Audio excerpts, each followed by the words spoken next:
Number one, from MOH perspective, our hospital capacity, which must be protected. Once that is under pressure or overwhelmed, we will have a disaster, and many people, patients, will all be affected.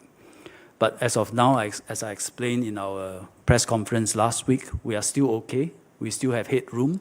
We can still rev up our capacity, which we are activating. Second consideration is vaccination.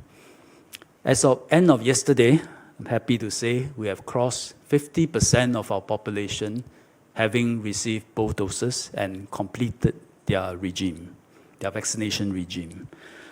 But there remains over 100,000 unvaccinated seniors over 70 years old. And if you add those that's above 60 years old, there's another 100,000 or so. There's altogether 200,000 above 60 years old.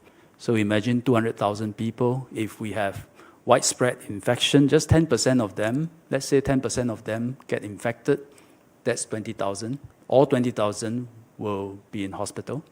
Amongst them, 10 to 15%, that's 2,000 to 3,000 will end up in ICU.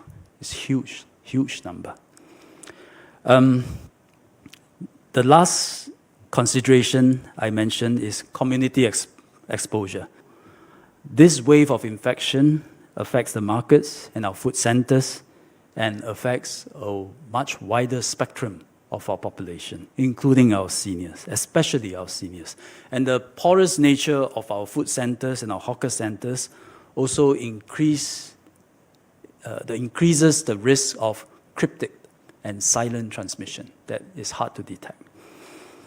Hence, after thinking long and hard, we decided we have to revert to phase 2 heightened alert. It is most unsettling for the affected industries and the establishments. But, we are so close, weeks away, to a stage where we have 2/3 or more of our population fully vaccinated around National Day. We're now doing 80,000 a day, almost every day, with 70 to 75% dedicated to second doses, helping many more individuals complete their doses and their regime.